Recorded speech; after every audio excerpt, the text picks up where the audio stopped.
Manggil film pangkalian niya I'm coming home, I'm coming home. Tell the world I'm coming home.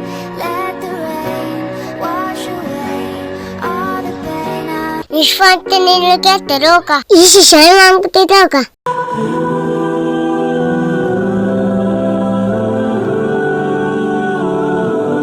Raha mba fantatra lahy mantsirimbitika tsy nanontany toy izao tsony lahy.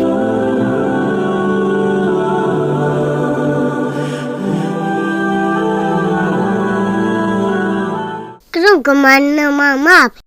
Latir hamanan. Awin shanlok hamten.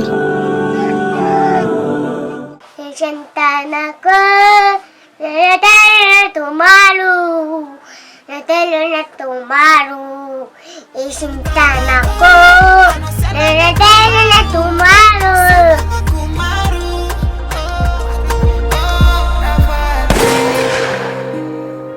Matsan sa shalaloka. Film fotsiny fa sava-mahatsy ao César amin'io. Kafe. Banarin na kay.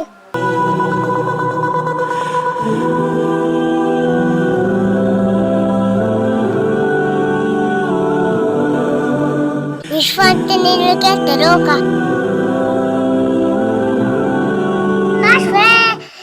Mishmashe dimanche shalok. Elaka misy maso zao fa zay madisa dia kapohana. Masika zany dimanche zao. Tena masiaka zao zay kiloga madidisa, zay kiloga mangala mpihinana, zay kiloga madisa misy zany anohany kapohana. Ay zany nadanitsa zao. Agny leka nandagnitsa zao ambony agny. Agny amin'ny sita maso agny. Dia io koa mipetraka agny. Betsaka reo no mipetraka agny, tena betsaka tena maro. Olo maty hatramin'izay io dia agny aby. Vina zany dimanche mandeha ty. Inona ary no valiko an'ity zazy ty ry lanitro. Ndana milalao amin'ny ndana mila gôfisina, ndana aloha mila gôfisina fa ia vao manao raha kely, ndana mila gôfisina la. Ia votelesaka.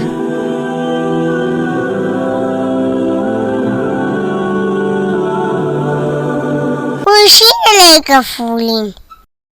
Yatli fela iny loka. Tsamba zato sery zao ty fa 2 alina. Kafe.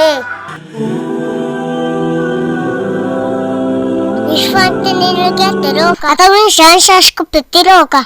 Ary loha laka igny, raha sagnaty accident dia igny mba miaro ny lohany lahy. Ame zany kaskety. Kaskety tsamba mety laka ny kaskety fa ity raha sy maharo ny lohany lahy. Sana bavy. I'm coming home, I'm coming home. Tell the world I'm coming home. Let the rain wash away all the pain. Nishfante nilugetteroka. Ano iny zany laloka. Miseriseren'ity laka ia fa tsy haiko na misy matoa ty mety sika. Kafe.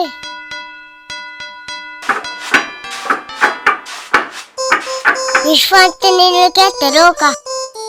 Afinako ny krismasy. Navoela ny krismasy fianaka efa maika lahy tena bobo. Sao?